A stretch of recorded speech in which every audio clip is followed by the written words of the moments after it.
Hello everybody. Today we discuss vitamin E. Vitamin E.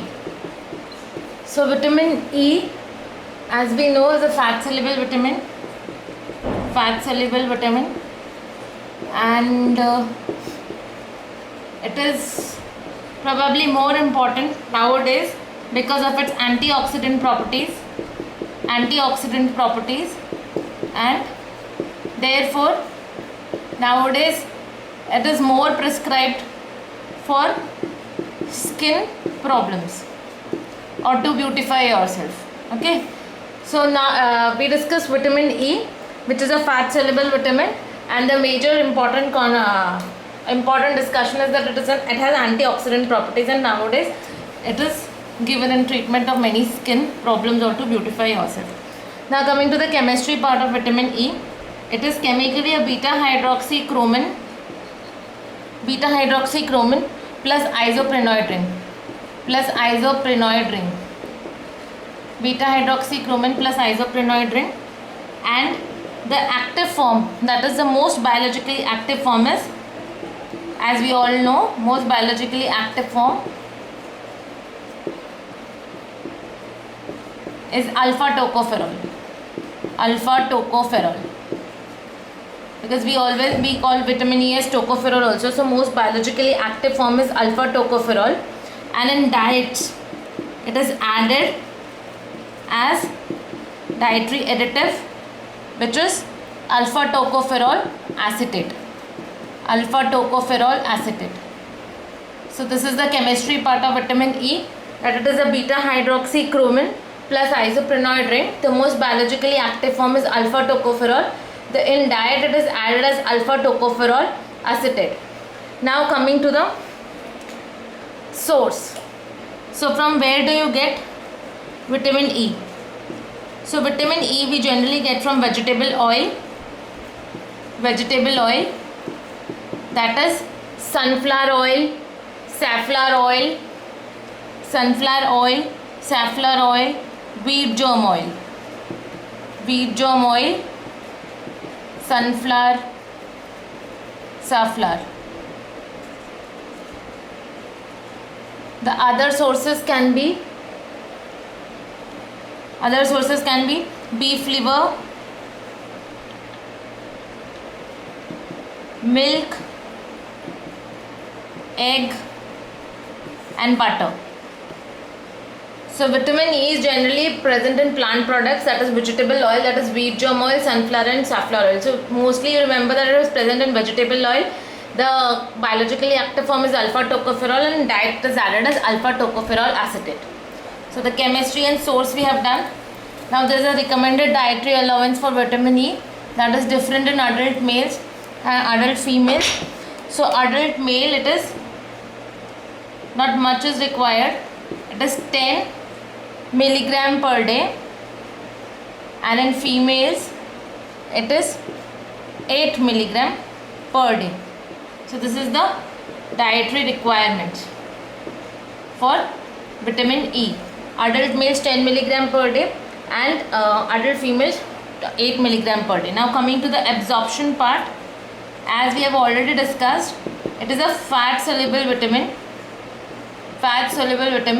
So mostly lipids or lipoproteins would be required for the transport of vitamin E. So we require lipoproteins for the transport of vitamin E. So now we have taken vitamin E in diet. This vitamin E in diet is absorbed as free alpha tocopherol.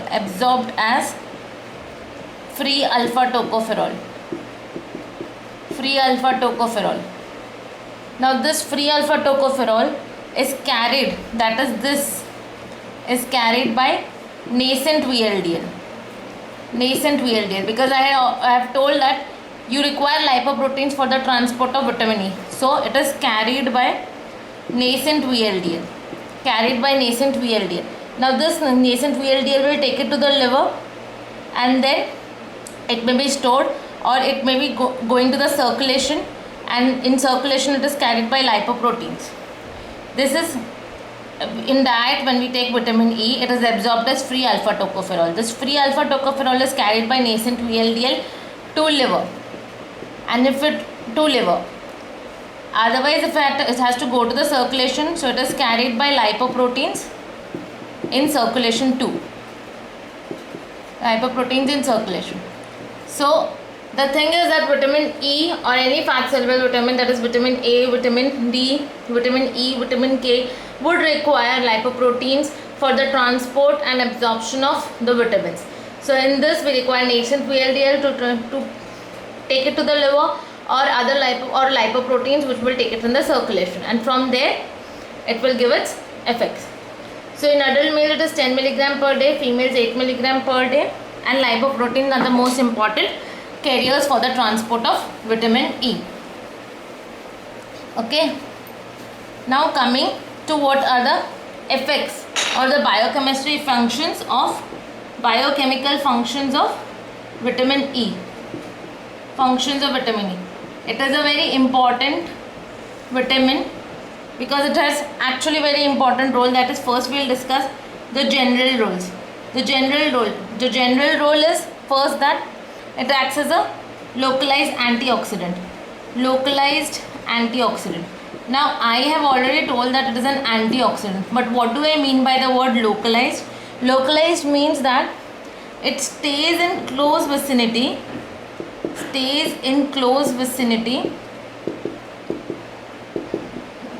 to organelles that will produce free radicals. It stays in close vicinity of free radical producing organelles.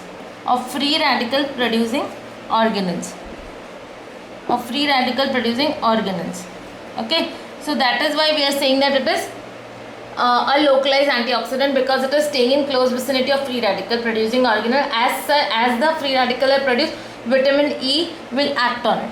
Second, it acts synergistically with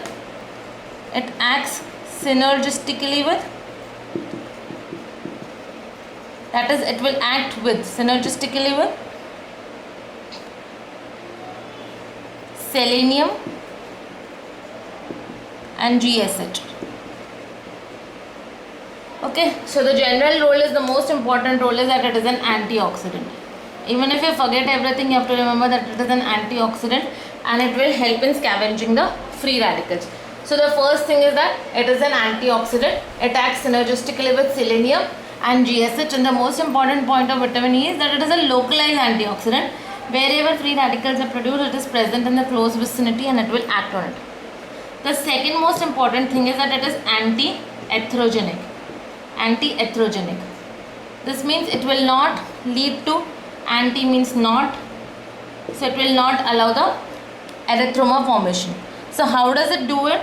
That is, it retards the LDL oxidation. So LDL is not oxidized, it retards the LDL oxidation. So, and it will retard the LDL oxidation. It will also inhibit smooth muscle proliferation,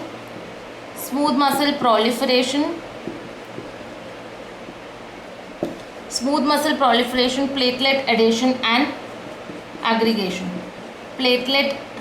That is all that is platelet adhesion and aggregation. That is all which is required for the formation of erythroma, adhesion and aggregation. So smooth muscle will not proliferate, platelet will not adhere, it will not aggregate, and most importantly LDL will not be oxidized. So it is anti-erythrogenic. Okay. What again it does is that it increases the synthesis of prostacyclin. So these all things help in inhibiting the formation of erythroma, or it is anti-erythrogenic. Okay. So this is all for vitamin E function. First is that it is acts as an antioxidant. Second, it is anti-erythrogenic. Now, if vitamin E is not taken in diet properly, and if there is deficiency of vitamin E, so what can it lead to? Deficiency of vitamin E. See, vitamin E, the general function I discussed was that it was an antioxidant, and the other function was that it was anti-erythrogenic, And one more function was that it maintains the integrity of cell membrane. Vitamin E.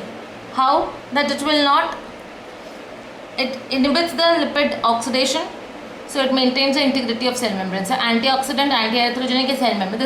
This is important to know, because the deficiency of vitamin E we can tackle, that is anemia. Anemia can be caused by deficiency of vitamin E also, but the mechanism is different. That is, it is due to the increased membrane fragility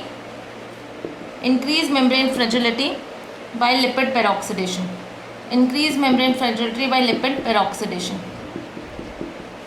Okay, so the one deficiency of vitamin E is that it is anemia due to increased membrane fragility by lipid peroxidation. The second is necrotizing myopathy. Necrotizing myopathy,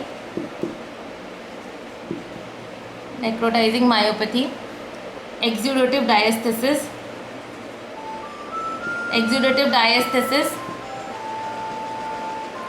nutritional encephalomalacia,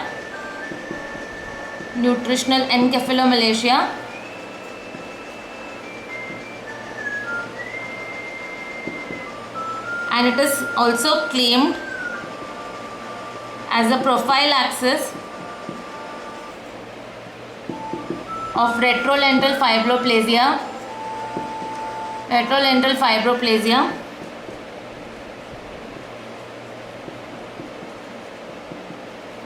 and bronchopulmonary dysplasia.